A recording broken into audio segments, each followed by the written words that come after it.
I'm taking the time to explain this because, as I said, this ayah represents a summary of the entire Qur'an. What were they told to do except, and then Allah says, لِيَعْبُدُ اللَّهِ, so they may become ibad of Allah, so they may enter into slavery of Allah and worship. The first thing is slavery is different from worship because slavery has no time associated with it. Worship is at a certain time, at a certain place, a certain activity, but a slave, when is he a slave? When he's sleeping, he's a slave. When he's awake, he's a slave. When he's eating, when he's not eating, when he's changing his clothes, when he's working, when he's on vacation, he's always a slave. So slavery is a state of being, while worship is an act itself. You understand? Someone can be a worshipper at certain times, but they're not always a worshipper. But a slave is what? Always a slave. They're always a slave. That's one huge difference between the two. But in slavery, what are you asked to do? Everything that the master says.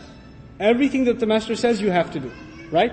So it's totally different from the idea of service, and significantly different also from the idea of worship. Both of those things are separate.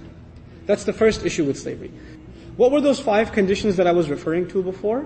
The first of them is actually love. That to be a slave of Allah, you have to love Allah. You can't be considered His slave until you love Him. And what that love means is everything else you love must be less than the love you have for Allah. And every other thing you love must be dictated by the love you have for Allah.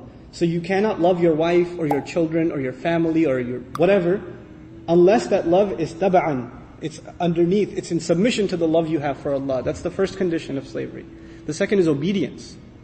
لا طاعة لمخلوق في معصية الخالق, like the Messenger says, there's no obedience to the creation while disobeying the Creator, basically. Okay? In other words, we can obey, you have to obey your boss, you have to obey traffic laws, yes, you have to obey other things, but none of those obediences can exist while you are in disobedience to Allah. That obedience comes first. So the first one was love, and the second one is obedience. The third one is sincerity. And what that means is everything you do it as a slave now. It's not some things you do as a slave. If you're a worshipper, only salah is for Allah, everything else is for you. Right? But if you're a slave, what is everything for? Or who is everything for? Everything's for Allah. Everything, your job is for the sake of Allah, your family is for the sake of Allah, your worship is for the sake of Allah, everything's for the sake of Allah. But when you just think of yourself as a worshipper, you only give one part of your life to Allah. You don't give the whole thing to Allah. So Allah teaches us in the Quran, Inna salati wa nusuki wa mahyaya wa mamati lillahi rabbil alameen. There's Rabb again. My prayer belongs to Allah. It's for His sake. My sacrifice is for His sake. My life and my death are also for His sake. You know what that means practically? It practically means that when I make career goals, when I make family goals, when I make business goals, what is my ultimate agenda? What are these things for? They are for the service of my Master. It's a change of attitude.